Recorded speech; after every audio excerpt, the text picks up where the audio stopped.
அன்பின் பிதாவே, இந்த காலை வேலைக்காக உமக்கு நன்றி செலுத்துகிறோம். நீ நல்லவர், நன்மை செய்கிற தேவன்.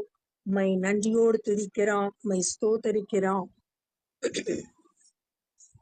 நான் உம்முடைய கிருபையின் மேல் நம்பிக்கையாய் இருக்கிறேன் என்று தாவீது சொன்னது போல, ஆண்டவரே, நாங்களும் உம்முடைய கிருபையின் மேல் நம்பிக்கையாய் இருந்து, ஆண்டவரே, நீங்க கொடுக்கிற ரட்சிப்பை பெற்றுக்கொள்ள கிருபை செய்யுங்க. இந்த நாளின் வேத தியானத்தை எங்களுக்கு ஆசீர்வதித்து தாங்க. நேசிக்கிற இயேசு கிறிஸ்துவின் இனிய நாமத்தில் கேட்கிறோம் பிதாவே, ஆமென். 1 ராஜாக்கள் 19வது அதிகாரம் 8வது வசனம்.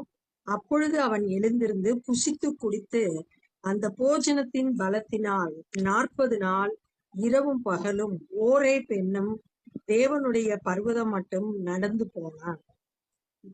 தூதன் கொடுத்த அப்பத்தையும் தண்ணீரையும் குடிச்ச பிறகு எலியா 40 நாள் இரவும் பகலும் பிரயாணப்பட்டு ஓரேப்பு பர்வதத்துக்கு நடந்து போனான் அப்படின்னு சொல்லிட்டு, எங்க இருந்து நடந்து போறான்னா 3வது வசனத்துல பேர்சபால இருந்து, அதுக்கப்புறம் சூறை செடிக்கு வர்றான். அங்க இருந்து வனாந்திரமான ஒரு இடத்துக்கு போறான். ஒரு நாள் பிரயாண தூரத்துல அங்க இருந்து ஓரேப்புக்கு வர்றான். இந்த பேர்சபாக்கும் ஓரேப்புக்கும் 400 கிலோமீட்டர் தூரமா, ரொம்ப தூரம் நடந்தே போறான். அவ்வளவு தூரத்துக்கு அந்த ஆகாரம் அவனுக்கு பலனை கொடுத்துச்சு. அங்கே அவன் ஒரு கெபிக்குள் போய் தங்கினான். அங்கேயும் பயந்து போய் ஏசபேல் எங்க தன்னை கொன்றுவாளோ அப்படின்ற பயத்தோடு ஒரு கெபிக்குள்ள, சிங்கம் இருக்கிற கெபிக்குள்ள போய் ஒளிஞ்சிருக்கு. இதோ கர்த்தருடைய வார்த்தை அவனுக்கு உண்டாக்கி, அவன், எலியாவே, இங்கே உனக்கு என்ன காரியம் என்றார். இங்க என்ன செய்யற, இன்னைக்கு இங்க உனக்கு என்ன காரியம் அப்படின்னு ஆண்டவர் எலியாட்ட கேட்கிறார். அதற்கு அவன், சேனைகளின் தேவனாகிய கர்த்தருக்காக வெகு பக்தி வைராக்கியமாய் இருந்தேன். ரொம்ப பக்தி வைராக்கியமா இருந்துதான் அந்த கர்மேல் பர்வதத்துல வானத்துல இருந்து சவால் விட்டு வானத்துல இருந்து அக்கினி வர வச்சு எல்லா ஜனங்களும் கர்த்தரே தெய்வம் என அறிந்து கொள்ளும்படியா எலியா செய்தார். இஸ்ரவேல் புத்திரர் உமது உடன்படிக்கையை தள்ளிவிட்டார்கள். ஆண்டவர் இஸ்ரவேல் மக்களோடு உடன்படிக்கை பண்ணியிருந்தாரு. இந்த இஸ்ரவேல் ஜனங்கள் கர்த்தரை விட்டு பாகால பின்பற்றி அந்த உடன்படிக்கைய தள்ளி விட்டாங்க. கர்த்தரை தெய்வமா ஏற்றுக்கொள்ளாம புறக்கணித்து பாகால வழிபட்டாங்க. உம்முடைய பலிபீடங்களை இடித்து உம்முடைய தீர்க்கதரிசிகளை பட்டயத்தினால் கொன்று போட்டார்கள். இஸ்ரவேல் மக்கள் ஆண்டவரோட பலிபீடங்கள் எல்லாத்தையும் தகர்த்து போட்டாங்க, இடிச்சிட்டாங்க. அவரோட தீர்க்கதரிசிகள், கர்த்தருடைய வார்த்தையை சொல்லுகிற தீர்க்கதரிசிகள் எல்லாம் பட்டயத்தால கொன்று போட்டாங்க. நான் ஒருவன் மாத்திரம் நீதியாய் இருக்கிறேன், என் பிராணனையும் வாங்க தேடுகிறார்கள். நான் ஒருத்த மட்டும்தான் இருக்கேன், என்னையும் கொண்டு போடுறதுக்கு வகை தேடுறாங்க அப்படின்னு சொல்லிட்டு தன்னை மட்டும் பாக்குறத இங்க பாக்குறோம். எலியா எவ்வளோ பெரிய காரியங்களை செய்தா கூட ஆண்டவர் ஆகத்தை கொண்டு போஷிச்சாரு. எலியாவை விதவைய வச்சு போஷித்தாரு. மாவும் எண்ணெயும் குறையாம பஞ்சகாலம் முழுசும் இருந்துச்சு அந்த விதவை பெண்ணுக்கு. இப்படி அநேக, அந்த பெண்ணோட மகன் மரித்த போது கூட மறுபடியும் உயிர்த்தெழுத செய்தாரு. இப்படி அநேக இயற்கைக்கு அப்பாற்பட்ட காரியங்களை வானத்துல இருந்து அக்கினிய வர வச்சு பலிபீடத்துல இருந்த பலிய ஏற்றுக்கொள்ளும்படியா செய்தாரு. அந்த 450 பாகாலோட தீர்க்கதரிசிகளை எல்லாத்தையும் வெட்டி போட்டாரு. இப்படி பெரிய காரியங்களை செய்த எலியா இப்ப சோர்ந்து போய் கர்த்தரை பார்க்காம தன்னை மட்டும் பார்த்துட்டு இருக்காரு. நான் எப்படி தப்பிப்பேன், அது மட்டும்தான் தன்னோட தன்னையே சார்ந்து சோர்வுக்குள்ளாக்கி இப்ப தன்னுடைய பலத்தினால இத தப்பிக்க முடியாது அப்படின்ற நிலைமையில இருக்கார். அப்பொழுது அவர், நீ வெளியே வந்து கர்த்தருக்கு முன்பாக பர்வதத்தில் நில் என்றார். இந்த மலை மேல ஏறி நில்லு. ஓரே பர்வதத்துல நிக்கிறாரு. அங்க மலை குகைக்குள்ள இருந்த அந்த எலியாவை வெளியே வர சொல்றார். முதல்ல பயத்தை நீக்கிட்டு வெளியே வரணும். வெளியே வந்து பர்வதத்துல நில்லு. அப்பொழுது இதோ கர்த்தர் கடந்து போனார். கர்த்தருக்கு முன்பாக பர்வதங்களை பிளக்கிறதுக்கும் கண்மலைகளை உடைக்கிறதுமான பலத்த பெருங்காற்று உண்டாயிற்று. மலைகளை பிளக்கிறதுக்கு, கண்மலைய உடைக்கிறதுக்கு, மனுஷரால முடியாத காரியத்தை செய்கிறது பலத்த பெருங்காற்று. அந்த காற்று உண்டாச்சு. ஆனா அந்த காற்றுல கர்த்தர் இருக்கவில்லை. முதல்ல காற்று, பெரிய பலத்த பெருங்காற்று. அந்த காற்றுல ஆண்டவர் இல்லை. காற்றுக்கு பின் பூமி அதிர்ச்சி உண்டாயிற்று. பூமி அதிர்ச்சியிலும் கர்த்தர் இருக்கவில்லை. இரண்டாவது பூமி அதிர்ச்சி ஏற்படுது, அதுலயும் கர்த்தர் இல்லை. பூமி அதிர்ச்சிக்கு பின் அக்கினி உண்டாயிற்று. மூன்றாவது அக்கினி வருது, அக்கினியிலும் கர்த்தர் இருக்கவில்லை. மூன்றாவதுலயும் இல்லை. பெருங்காற்று, பூமி அதிர்ச்சி, அக்கினி, மூன்றிலும் கர்த்தர் இல்லை. அக்கினிக்கு பின் அமர்ந்த மெல்லிய சத்தம் உண்டாயிற்று.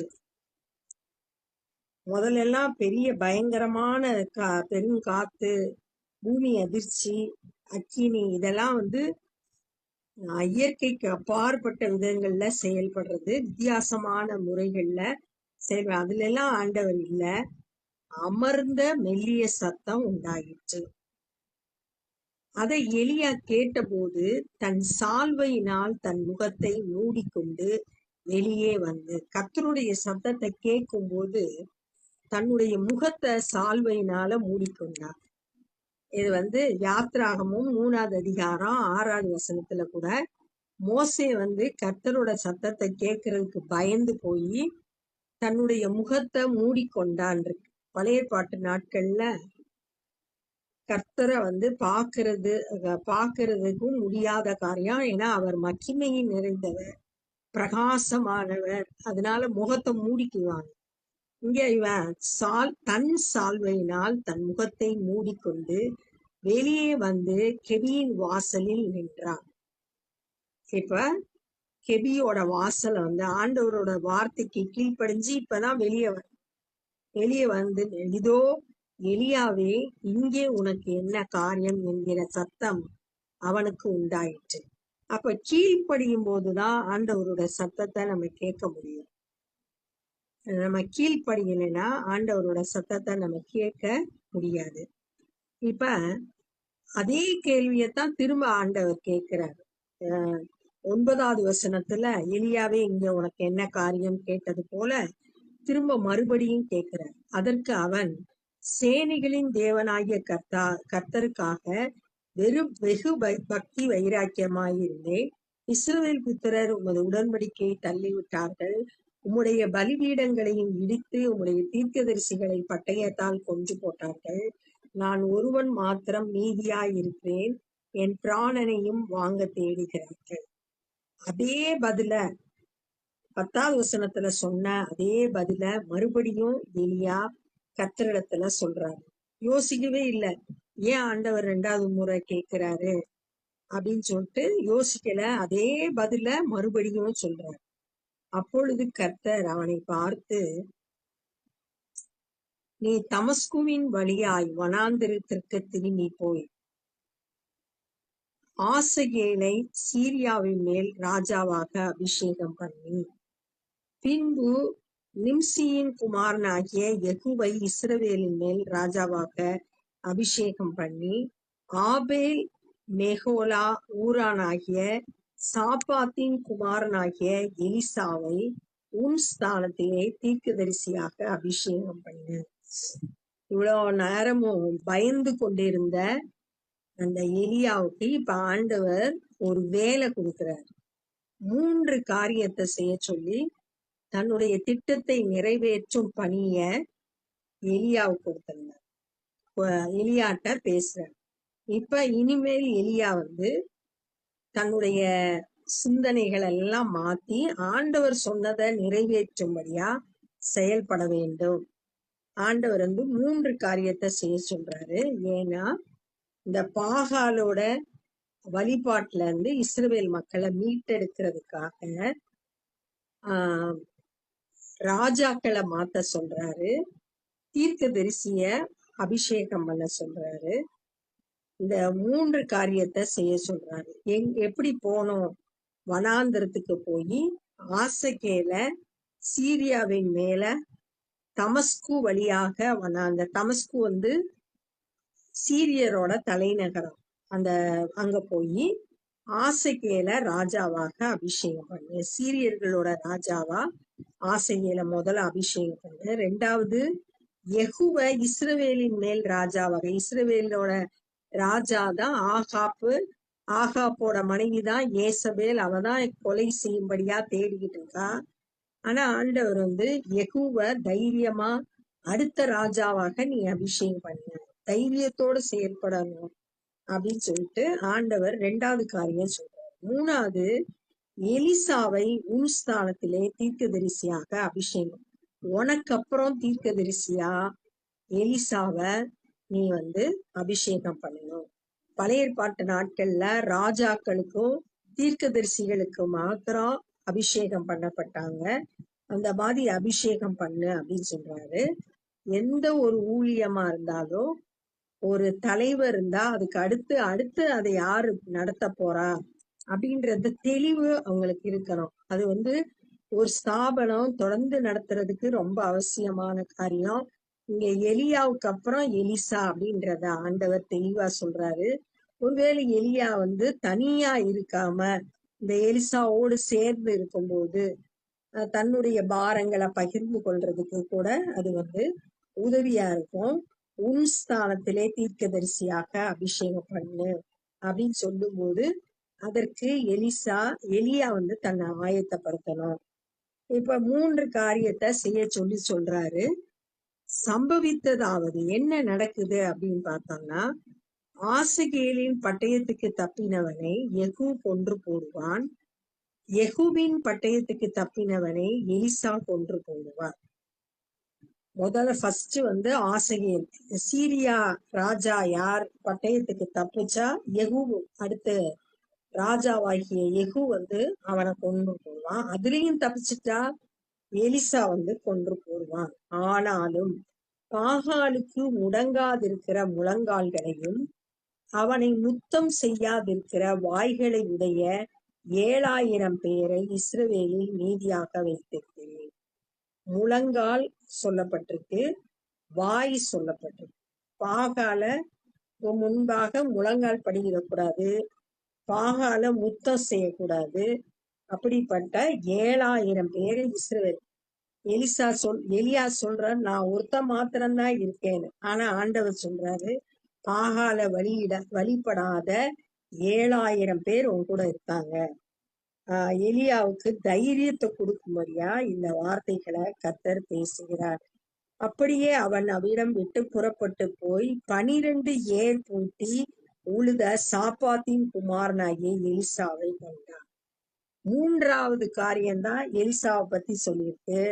ஆனா இவர் போய் பாக்குறது முதல்ல எலிசாதான். எலிசா பார்த்தா 12 ஏர் பூட்டின ஏரை ஓட்டிக்கிட்டு இருந்தாரு. 12 ஏரை ஓட்டி கொண்டு இருந்தார். 12ஆம் ஏரை ஓட்டி கொண்டு இருந்தார். எலியா அவன் இருக்கிற இடம் மட்டும் போய் அவன் மேல் தன் சால்வையை போட்டான். தன்னுடைய சால்வையை எடுத்து எலிசா மேல போடுறேன். அப்படின்னா என்ன அர்த்தம்னா, நீ என்னை தொடர்ந்து பின்பற்றி வா அப்படின்னு சொல்லிட்டு ஒரு அழைப்பை கொடுக்கிறார். ஆண்டவர் சொன்ன காரியத்தை நிறைவேற்றுகிறார். அப்பொழுது அவன் மாடுகளை விட்டு எலியாவின் பிறகே ஓடி முதல்ல தான் செய்து வந்த வேலையை விட்டுட்டு எலியாவுக்கு பின் செல்றான். இதே மாதிரிதான் பேதுருவும் யோவானும் மீன் பிடிக்க போறப்ப ஆண்டவர் கூப்பிட்டவனே, பேதுருவும் அந்திரேயா யோவான் இவங்க எல்லாம் மீன் பிடிச்சிட்டு இருக்கப்போ ஆண்டவர் கூப்பிட்ட உடனே அந்த வலையெல்லாம் விட்டுட்டு அவங்க இயேசுவுக்கு பின் சென்றாங்க அப்படின்னு சொல்லிட்டு நம்ம வேதத்துல வாசிக்கிறோம். அதே மாதிரி இங்க தன்னோட மாடை விட்டுட்டு எலியாவுக்கு பின் ஓடி, நான் என் தகப்பனையும் என் தாயையும் முத்தம் செய்ய உத்தரவு கொடும், அதற்கு பின் உம்மை பின்தொடர்வேன் என்றான். முதல்ல போய் எங்க அம்மா அப்பாட்ட சொல்லி உத்தரவு வாங்கிட்டு நான் உங்களை பின்தொடர்றேன் அப்படின்னு சொல்லிட்டு ஒரு பொறுப்புள்ள மகனா தன்னுடைய கடமையை நிறைவேற்றுகிற எலிசாவா இங்க இருக்காரு. பின்தொடர்வேன் என்றான். அதற்கு அவன், போய் திரும்பி வா, நான் உனக்கு செய்ததை நினைத்துக்கொள். நான் உனக்கு செய்ததை என்ன செய்தாரு? தன்னுடைய சால்வைய அவன் மேல போட்டு தன்னை பின்பற்றி வரும்படியான ஒரு அழைப்பை கொடுத்தாரு. அதை மட்டும் மறந்துடாத, உன்னுடைய அழைப்பை மறந்துடாத அப்படின்னு சொல்லிட்டு சொல்றான். அப்பொழுது அவன் இவனை விட்டு போய் ஒரு ஏர் மாட்டை பிடித்து அடித்து ஏரின் மரம் முட்டுகளால் அவைகளின் இறைச்சியை சமைத்து, ஒரு ஏர் மாடை பிடிச்சு அடிச்சு அந்த மரமுட்டுக்கள், இந்த ஏரோட மரங்கள் எல்லாத்தையும் வெட்டி அந்த இறைச்சிய சமைச்சு ஜனங்களுக்கு கொடுத்தான். அப்ப தான் செய்து வந்த வேலை ஏர் ஓட்டுற வேலை. இப்ப மாடையும் அடிச்சுட்டான், ஏரையும் வெட்டி அதை தீயில போட்டு சமைச்சிட்டான். அப்ப திரும்ப அவன் அந்த தொழிலுக்கு என்ன செய்ய முடியாது, வர முடியாது. நல்ல உறுதியான தீர்மானம் எடுத்து ஆண்டவரோட சித்தத்தை செய்யறதுக்கு தன்னை முழுவதுமா அர்ப்பணிச்சு திரும்பி பார்க்காத ஒரு எலிசாவை இங்க நம்ம பார்க்கிறோம். உறுதியான தீர்மானம், திரும்பி அந்த வேலைக்கு வரக்கூடாதுன்றதுல மன தெளிவை பார்க்கிறோம். அவர்கள் சாப்பிட்ட பிற்பாடு அவன் எழுந்து எலியாவுக்கு பின் சென்று அவனுக்கு ஊழியம் செய்தார். என்ன செய்யறானா, அதுக்கப்புறம் எலியாவுக்கு பின்னாடி போய் எலிசா எலியாவுக்கு ஊழியம் செய்து வந்தார். ஆண்டவருடைய அழைப்பை ஏற்றுக்கொண்டு செயல்படுறான். அப்ப இந்த நாள்ல நம்ம என்ன கற்றுக்கொண்டோம்னா, எலியா சோர்ந்து போன நிலையில ஒரு கெபிக்குள்ள ஒளிஞ்சிருந்தா, அப்ப ஆண்டவர் பேசுறாரு, நீ இங்க இருக்கிறது என்ன காரியம் அப்படின்னு கேட்கிறாரு. உடனே அவன் சொல்றான், நான் ரொம்ப பக்தி வைராக்கியமானவன், இஸ்ரவேல் மக்கள் உடன்படிக்கையை மீறிட்டாங்க, பலிபீடத்தை தகர்த்து போட்டாங்க, தீர்க்கதரிசிகளை கொண்டு போட்டாங்க, நான் ஒருத்தன் மாத்திரம் தப்பிச்சிருக்கேன், என்னையும் கொல்றதுக்கு ரெடி பண்றாங்க அப்படின்னு சொல்லிட்டு சொல்றான். அப்ப ஆண்டவர் சொல்றாரு, நீ வெளியே பர்வதத்தின் மேல நில்லு அப்படின்னா, முதல்ல காத்து அடிச்சிச்சு, அடுத்து 2வது பூமி அதிர்ச்சி ஏற்பட்டுச்சு, 3வது அக்கினி வந்துச்சு, 3லயுமே கர்த்தர் இல்ல. அதுக்கப்புறம் மெல்லிய அமர்ந்த சத்தத்துல கர்த்தர் பேசினாரு. எலியாட்ட திரும்ப மறுபடியும் ஏன் இங்க இருக்க அப்படின்னு கேட்கும்போது அதே பதில மறுபடியுமா சொல்றான். உடனே ஆண்டவர் தன்னுடைய திட்டத்தை சொல்றாரு. எலியாவுக்கு ஆண்டவர் என்னென்ன வேலை வச்சிருக்காரு, போக வேண்டிய தூரம் வெகு தூரம், தூதன் சொன்ன மாதிரி 3 காரியங்கள் கர்த்தரால எலியாவுக்கு கொடுக்கப்பட்ட பொறுப்பு என்ன அப்படின்னா, 2 ராஜாக்களை மாத்தணும், ஒரு தீர்க்கதரிசிய மாத்தணும். ராஜாக்கள் அரசர்களாக ஆளுகை செய்யறவங்க, அரசியல் தலைவர்கள். ஆனா தீர்க்கதரிசி ஆவிக்குரிய தலைவர். ஆவிக்குரிய தலைவனாகவும் ராஜ்யத்தின் தலைவராகவும் இருக்கவங்களா மாத்த சொல்றாரு. சீரியா தேசத்துக்கு ஆசைகளையும், இஸ்ரவேலுக்கு யெகூவையும், எலிசாவை எலியாவுக்கு அப்புறமாக தீர்க்கதரிசியாக அபிஷேகம் பண்ண சொல்றாரு. இவர் முதல்ல சந்திக்கிறது எலிசா தான். அவர் 12ஆம் ஏரை பூட்டி ஓட்டிக்கிட்டு இருந்தான். அவன்கிட்ட தன்னுடைய சால்வை எடுத்து அவன் மேல போட்ட போது அவன் மாடுகளை விட்டுட்டு எலியாவுக்கு பின்னாடி வந்து எங்க அம்மா அப்பாட்ட போய் உத்தரவு வாங்கிட்டு வர்றேன் அப்படின்னு சொன்னா.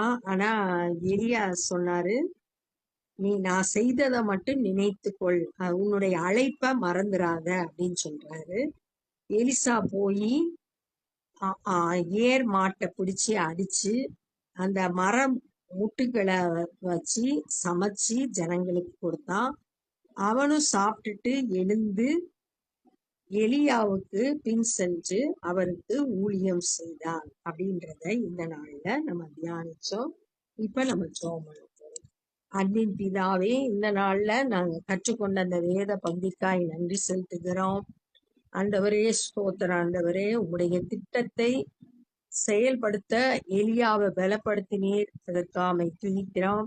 எங்களுக்கும் ஆண்டவரே, நீங்க ஆண்டவரே தேவ திட்டங்கள் இருக்குப்பா. எங்க ஒருத்தரையும் நீங்க வீணா படைக்கல. எல்லாருக்கும் ஆண்டவரே ஒவ்வொரு திட்டங்களை நீங்க வைத்திருக்கிறீங்க. அதை செய்து முடிக்க எங்களுக்கு பலன், ஞானம், கிருபை தந்து வழி நடத்துங்க. ஆவியானவர் எங்களை போதித்து நடத்தும்படியாய் ஜெபிக்கிறோம்.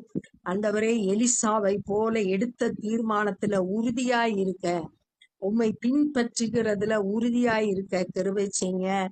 உம்மையே நேசிக்கவும் உம்மையே உத்தமமாய் பின்பற்றவும் இந்த காலை வேளையில எங்களை அர்ப்பணிக்கிறோம். சுவிசேஷ பணி செய்யறவங்களை உம்முடைய கரத்தில் எடுத்து பயன்படுத்துங்க. நாங்களும் எங்களால் இயன்ற ஊழியங்களை செய்ய எங்களை ஒப்பு கொடுக்கிறோம். நேசிக்கிற இயேசு கிறிஸ்துவின் இனிய நாமத்தில் கேட்கிறோம் பிதாவே, ஆமென். என் ஆத்துமாவே கர்த்தரை ஸ்தோத்திரி, என் முழு உலகமே பரிசுத்த நாமத்தை ஸ்தோத்திரி. என் ஆத்துமாவே கர்த்தரை ஸ்தோத்திரி, கர்த்தர் செய்த சகல உபகாரங்களை மறவாதே. ஆமென். God bless you.